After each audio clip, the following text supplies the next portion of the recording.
Eddie O'Shea, welcome back to Off Track, mate. Nice. Thank you very much. How are you? Yeah, very good, thank you. Obviously, big weekend this weekend, here at Silverstone for MotoGP, and yeah, looking forward to it. Should be a good one. You've got quite a big announcement coming this weekend. There seems to be, from when we spoke back last November, things have moved on a little bit. Yeah. You have some announcements this weekend. Why not share with our viewers and listeners your announcement? Let's get into the deep end straight away. Yeah, so straight into the deep end. So I am a Moto3 World Championship rider with MLav Racing from Indonesia until end of next year. So, it's massive, to be fair. Obviously, it's every kid's dream that has ever raced motorbikes to be in the Grand Prix paddock and to be with MLav and all the team. It's an amazing team. Obviously, I spent half this season in Junior GP with MLav, and the team's been amazing. Every race, the bike's been impeccable. In Barcelona, I led. I think someone did the working out, and over the 30 laps of the two races, I came across the line first in 26 laps, and the result wasn't there to show. I got hit in one race and then crashed out of the next race. But either way, they've always put together a good package. So to go into Moto3 with them, it's massive, and I'm so grateful to everyone that's made it possible. We were talking about this back in November, weren't we? When we talked about your path through the Junior World Championship, Red Bull Rookies, and this is always the pinnacle of the early part of your career, is to get that foot into the Grand Prix paddock. And here we are 10 months-ish later, actually talking about it now. It's become real. How did the process come about? How did Michael approach it? When did you get to know that this was the plan? Yeah, like you say, obviously now being in the Grand Prix paddock, no, you've not made it yet. Definitely not. You literally just started. Once you're in Moto3, people can think, you've made it, but you definitely haven't. You're the first step to MotoGP, really. And yeah, to do with how did I find out? I literally one day I woke up, normal day, and I seen on Instagram that MLav and Josh Watley have parted ways, and I called my team boss, Macaulay, in Junior GP, and I said, just not to see any insight, just to I couldn't believe it. And then I got a few calls from David Elderington, the team manager, and Michael, and within the space of seeing Josh as parted ways to actually confirming that I would be with them is in the space of 2 days. So from being a Junior GP rider, having no idea what my future is next year, to being in Moto3, it was within the space of 2 days. So it was unreal, and I told close family, and they were all so happy, and yeah, it was unreal. When the announcement came that the team had split with Josh, there's an awful lot of chatter on social media that Eddie's going to be the next one, or Casey's going to be the next one, and when you understand how the process works, that you have to be 18 before you can make the step into Moto3 Grand Prix, which is why it's been a little bit of time for you to make that step into Moto3. Your talent says you could do it earlier, but the rules say you can't. So to have that chance now and to see what people had said, it's like, okay, but Eddie's birthday's not till 22nd? 25th. I knew it was one of the two. Yeah. I wasn't far off. No, not far off. So you got to look at the third or fourth week of September before you can do it. So to have Vicente Perez come in the interim, but for you to then take that step is a massive shot in the arm for you in your career, the biggest. Yeah, like you say, it's every step that that I've ever took in my career. It feels like a massive step, but this is definitely the biggest one. Obviously, racing in the World Championship is huge. But to be fair, if you look at the grid, I think there's only 3 or 4 riders that I haven't raced with in Junior GP. So the grid now is pretty much the Junior GP grid from 2021. So I'm not coming into it thinking the riders are like aliens, Obviously, if you look on like what David Alonso's doing right now, he's smashing it. But in Junior GP, I was there or thereabouts with him. In Jerez, I got my podium with Jose and Almanza, and you know, the riders don't scare me, but it's a case of the tracks. You know, I'm going into Indonesia, where the track is completely different. It's so flowing, the humidity, the time zones. It's so different to anything I've ever faced. But yeah, I'm definitely looking forward to it. How important is it to get the final 5 rounds of the championship that you're doing? No pressure, learn the bike, or the bike isn't hugely different, I would suspect, to what you're racing in Junior GP, but the paddock, the track action, the tracks that you go into, getting that data that you need at World Championship level, for me, that's a huge plus point. Yeah, definitely. Yeah, like you say, it's it will be very different. Like you say, the data. I don't think the bike will be too different. The team, I think, have the data from my Junior GP bike, so we should be able to make a similar setup to the bike that I like now in Indonesia. But yeah, we'll see how it goes. One thing that's fascinated me from this weekend, the rider in the interim, Vicente Perez, hugely experienced in Moto3. The results, I think it's fair to say, for Josh and Scott, haven't reflected the potential of the team and the bike at this point in time.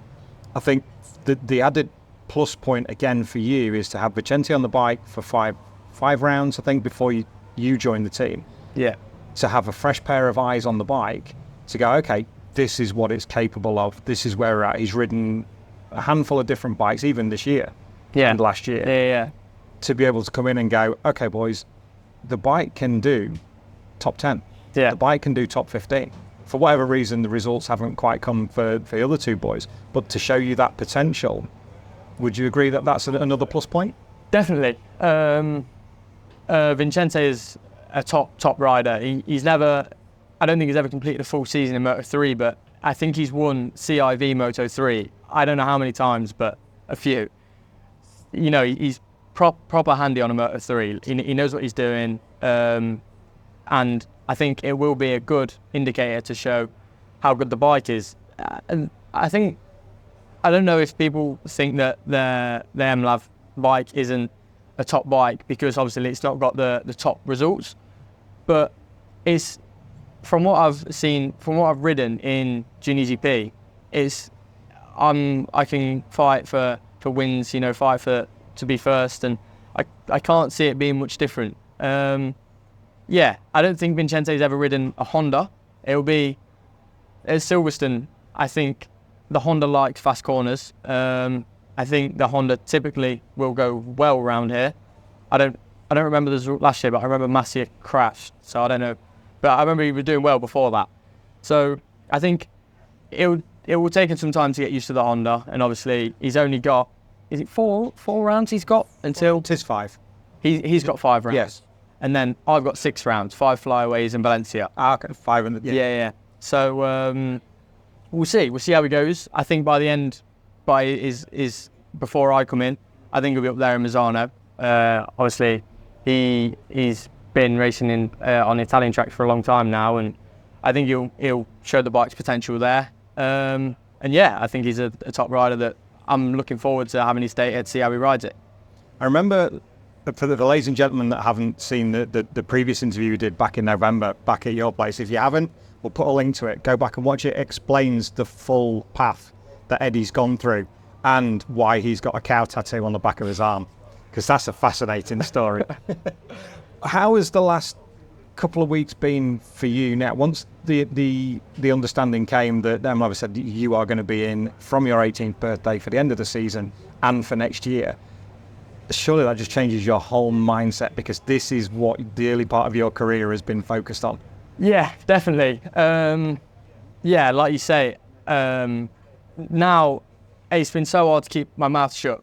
Everyone has been so, since the news, since Josh parted ways, I had so many people message me instantly after seeing the news.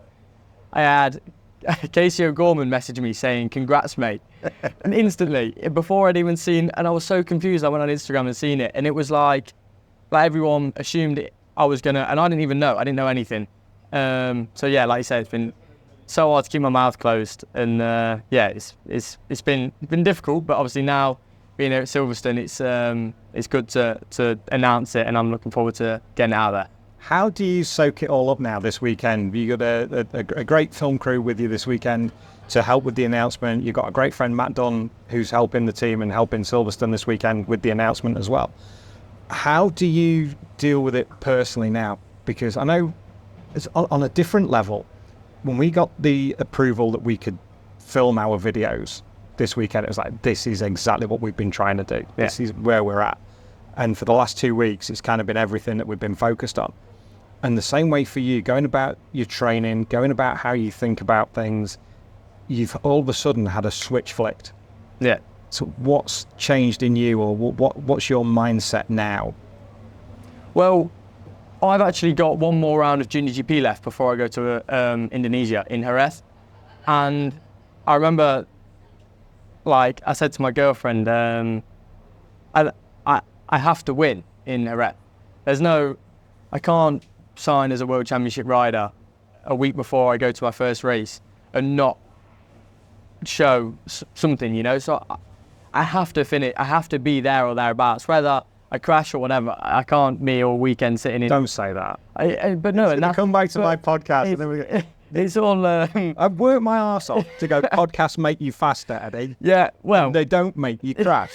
But we'll see. We'll see. Thanks, pal. Well, we were friends. No, well, we'll see. Brilliant. But yeah, obviously, my mindset has been. I think it would have been different if. So my first year in Junior GP, I went in 2021. I was 14, just come from BTC and never won a race. So I went into that and I was racing David Alonso, Danny Holgado, Ivan Ortola, the likes of them, obviously Moreira. And I remember being in the test.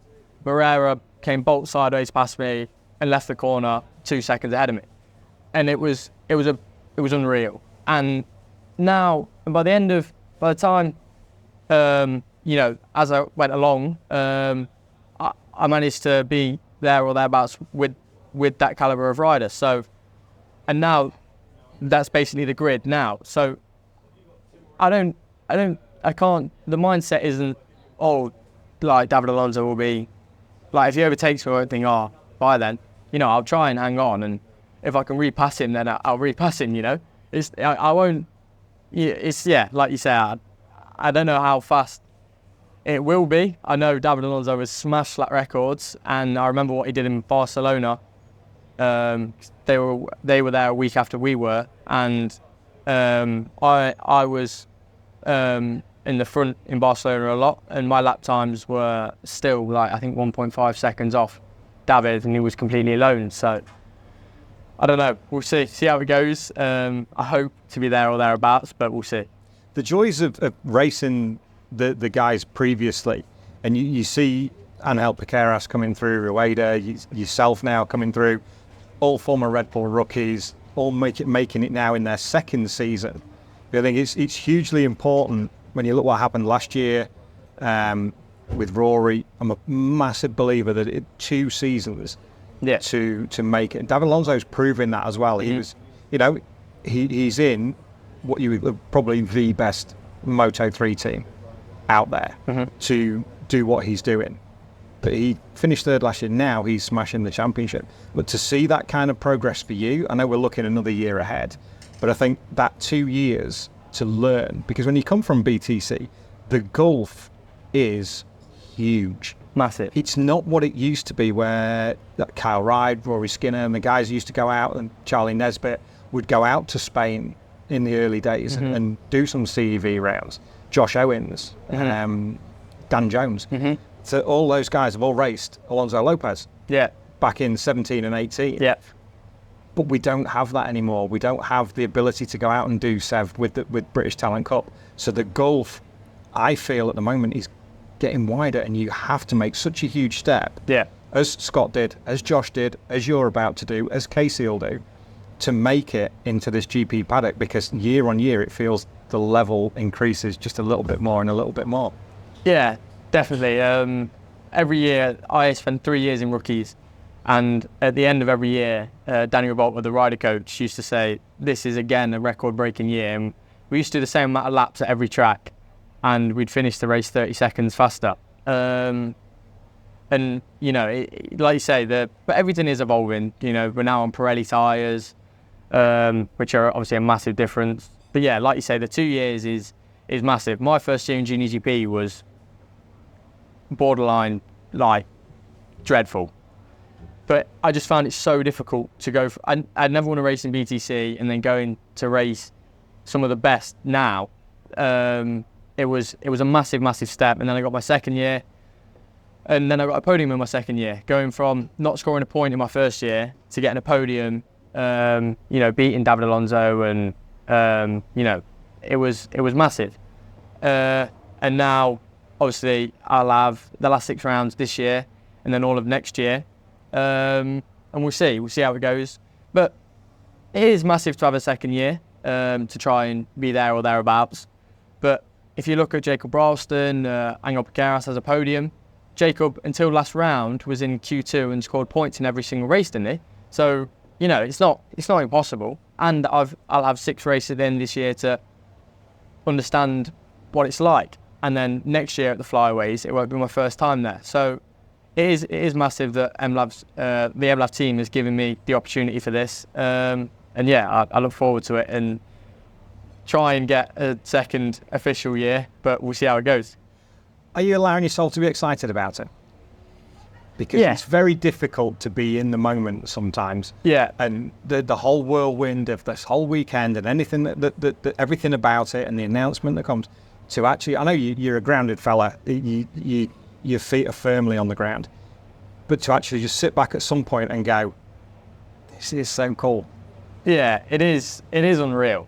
Even being here at Silverstone, a man from the MLav team came and gave me my official pass for the year, and it was like, I've not done a race yet, but I've got an official MotoGP pass, and that was a small thing that hit me. Like I came here with Max Cook, he raced in BSB, and he had his Day of Champions pass, and I was like, oh, that's so cool. And then Jordan came and gave me a yearly pass, and it was incredible. So yeah, I am allowing myself to get excited. If you don't take it all in, then you can get engulfed in it, can't you? You can get, you know, and obviously now being here and sitting here, I'm just enjoying it, you know? And yeah, I'm looking forward to starting, definitely. Wonderful. What I'd like to do, when the season ends, can we follow this up and see how the first rounds went for you? Definitely. Come back down to deepest, darkest Leicestershire. Yeah, of course. Take you out for tea again. No, I appreciate the last time. Uncle Dave will take you out for tea. But it'd be really cool just to make a bit of a series of these. Yeah. And then if we're fortunate enough to get the opportunity to do this again next year here, then there's another episode in the story. Yeah. And if you'd allow us to tell a bit of the story, that'd be brilliant. Of course. Eddie, I couldn't be happier for you. Thank you very much. Congratulations on the promotion to being a Grand Prix rider. Thank you. Enjoy the 5 races, the 6 races that you get. Thank you. We'll see how it goes. We'll be watching on. Thank you very much. Ladies and gentlemen, Eddie O'Shea.